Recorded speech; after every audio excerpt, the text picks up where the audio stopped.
Pina-x-ray mo yan? Apo. Asan? Okay. Yung ano lang po, findings lang. Wala yung ano, pinaka ano? Apo, may bakit.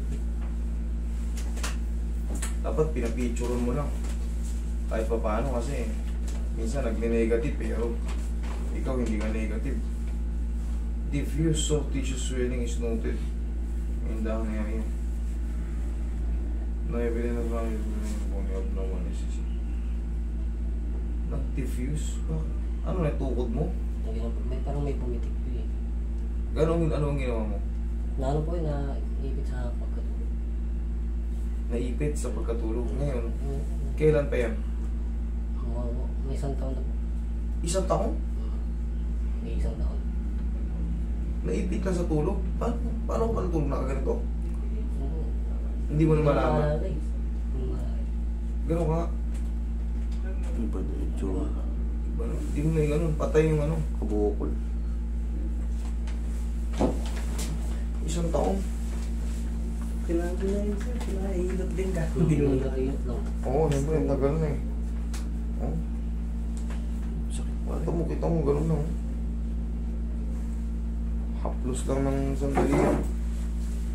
Dapat to sir, makita natin yung loob nito. Tsagain mo muna magbayad ng ano, x-ray. Kasi ito, baka hindi na, ito, ang daming buto niyan kasi dito. Ano, yung maliliit na buto na yan, iwaiwala yan.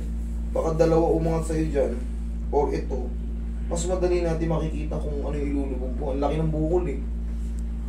Tulog lang talaga yan. Tumagal ng isang taon. O meron kang nasuntok, meron kang nagawa nung bago ka matulog. Hindi pa siya nakapagtrabaho pa ako. Anong trabaho mo nun? Sa Shopee. Shopee. Motor-motor ganon. Hindi ko alam. Ano? Yung sa Taga-repack, sir. Nagre-repack. Sabi natin, pagod, nagre-repack ka. Sa mga karton, kunyari kinakarton mo yung mga gamit. Tapos nun, tinulog mo lang. Pagkagising mo, yan na, nawala ng lakas. Tingnan. Grip mo ako. Walang kalakas-lakas oh. Nanginginig pa. Kabila. Tingnan ko sa kabila. Ayan, malakas oh. Kahit si sir, ikaw gumanong ka. Siyang grip mo. Wala, di ba? Parang nakaganon lang. Kasi sinamahan ko lang, sir eh. Kaya... Sige. Tingnan natin kung ano magagawa ko. Patingin kabila.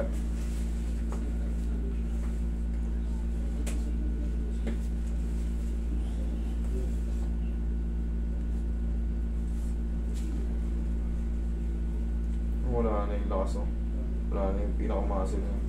Ito makunat pa. Pansinin mo mas matigas. Ito sobrang lambot oh. Kaya talagang walang lakas. Oh.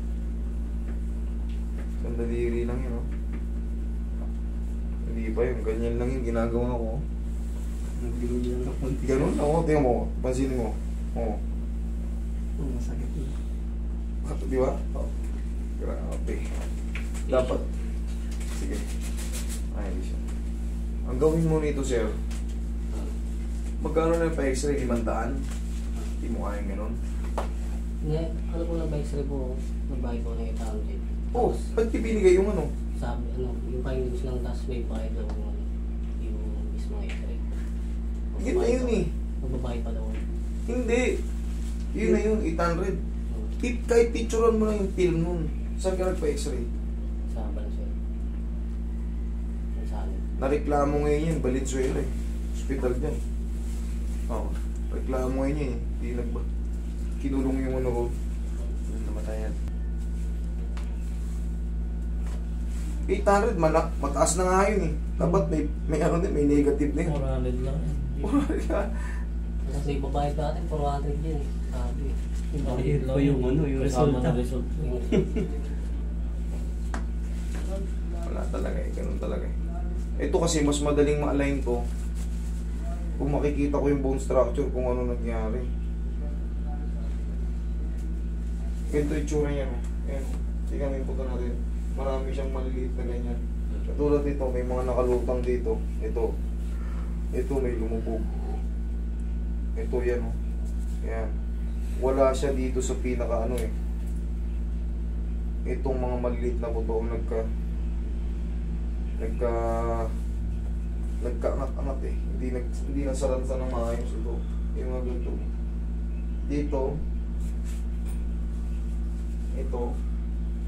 itong dalawang to, itong tatlo na to, ito may nakakapako rito. Ito yung bandang gilid. Yan. Kaya pag pinindot ko to, grabe yung sakit eh. Yan o. Yan ang mayroong nakakapako na hindi maayos eh. Uy, panin muna natin. Pau muna. Medyo masakit to kasi isang taon na eh. Tignan natin sir kung ano magagawa ko sana. Mahirap wala yung x-ray na Oo, wala kang fracture. Pero may mga ligaments dito na walang fracture pero yun nga, pagka umangat siya, minsan hindi kino-consider kagad na dislocation kung mild lang. Parang sa tapilok din.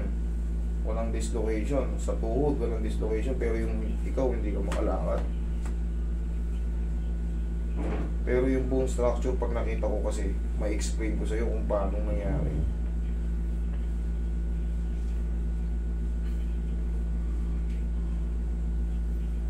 Lipat ka ng clinic. Lipat ka ng ospital kung hindi maayos dun. Kasi yung 800 na yun, may ano na yun. Kompleto na yun. Na maayos yun.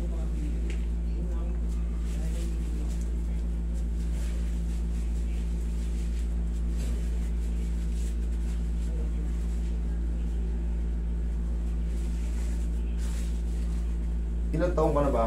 20 po. 20. Bata mo pa. Nalumpo ka na kagad sa kamay. Kamay ang ano natin. Pundasyon natin ang pagtatrabaho.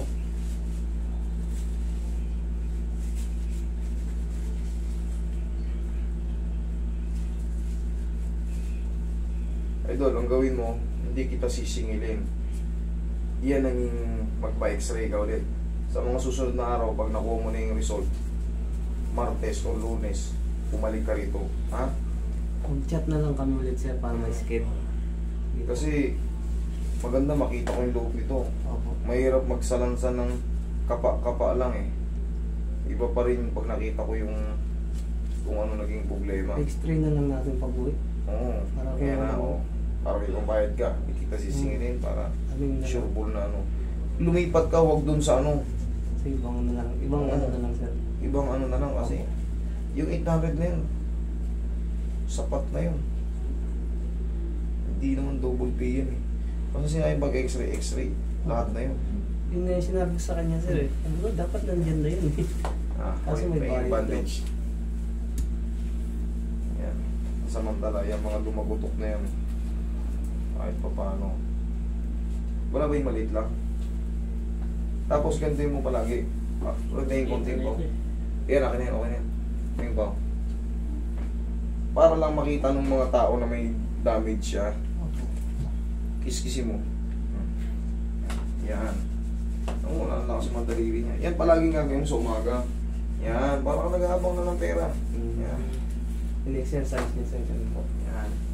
Tapos ito, kahit ganito to, malaking bagay yan para makita nila na may injury ka. Hindi ka nila tatabig-tabigin. Kasi ang tagal na eh, isang taon na eh. Posible lang kakapiranggot ng problema to. Tapos hindi ka naman na disgrasya.